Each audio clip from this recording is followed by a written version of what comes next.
Donc là on s'apprête à visiter le quartier Comuna 13, qui était l'un des quartiers les plus dangereux du monde il y a une vingtaine d'années.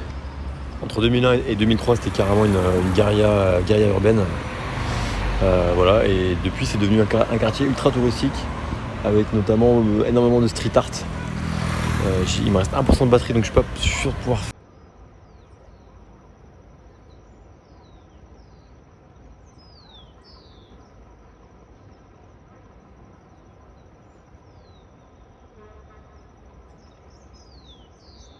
C'est vrai que la Colombie est un grand producteur de café. Première nouvelle, personne ne m'avait prévenu, super. Donc il n'y a plus qu'il fasse de la cocaïne et puis on aura tout vu hein.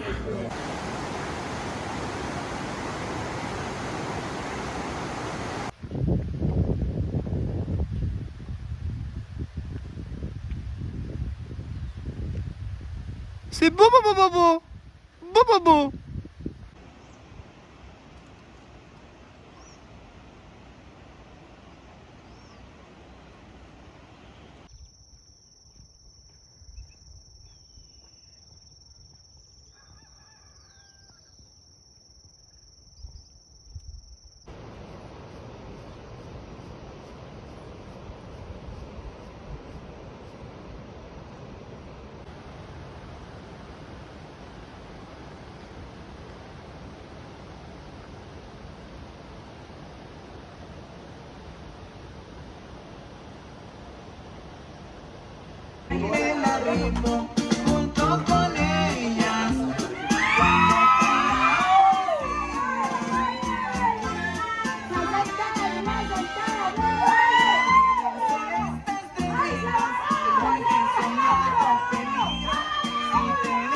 Voici la bandeira paisa, un des plats typiques de la Colombie.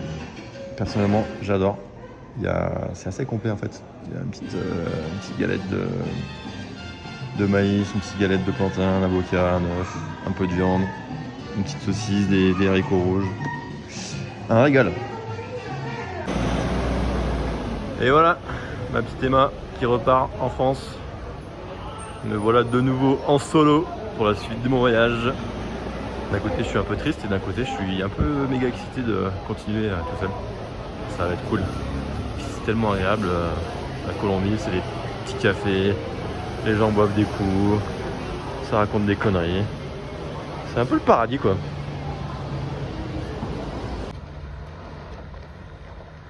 Voilà le bus que je devais prendre ce matin pour partir de El Jardín. Donc c'est un petit village là, enfin c'est le village où on était avec Emma, on a vraiment adoré. Et en fait, on m'a dit que la route était un peu dangereuse en bus et que la route était magnifique, enfin la route, le chemin. Donc du coup, j'ai décidé de le faire à pied. Et j'ai hésité en fait à rester un jour de plus à El Jardín pour marcher, mais j'ai fait un peu tout le tour des randos. Donc là, je me dirige vers, je vais un peu plus au sud dans la région du café et je me fais une petite rando du coup. Et il n'y a personne, c'est vraiment en mode montagne. C'est trop cool.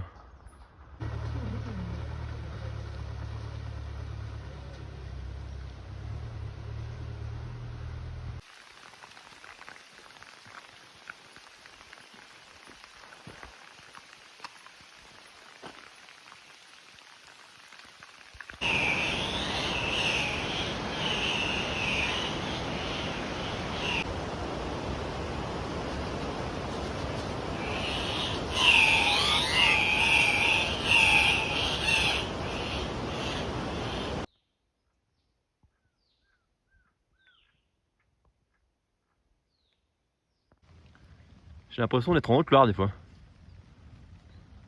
Des sapins, des vaches, les prés sont verts. En fait, je suis en plein milieu d'une réserve naturelle qui protège plusieurs espèces d'oiseaux. Et du coup, c'est le bon plan parce que je suis au plein milieu de la jungle, mais je marche sur une piste carrossable, donc c'est vraiment super agréable pour avancer. La pente n'est pas trop importante non plus, donc c'est vraiment c'est que du bonheur.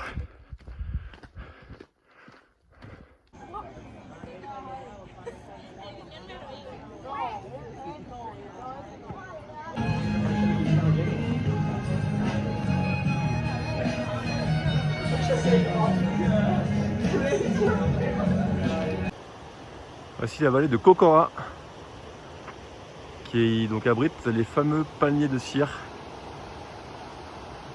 C'est une espèce endémique de la région. Et les plus grands peuvent atteindre la hauteur de 60 mètres. Ce qui est quand même pas mal pour un palmier.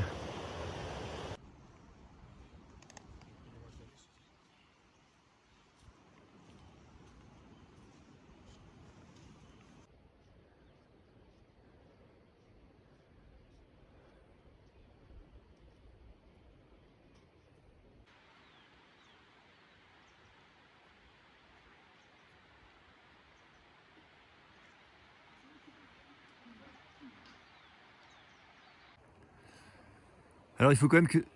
Il faut... Alors il faut quand même savoir que là je suis à environ 2800 mètres d'altitude, ce qui est une altitude assez élevée par rapport à une altitude basique, je dirais. Et c'est assez surprenant de voir des palmiers, quoi. Des palmiers et d'avoir des prés aussi verts. On s'attendrait plutôt à avoir des rochers, à la limite une remontée mécanique, mais pas forcément des palmiers, quoi. Enfin bon, voilà, ce n'est que mon avis, hein, c'est...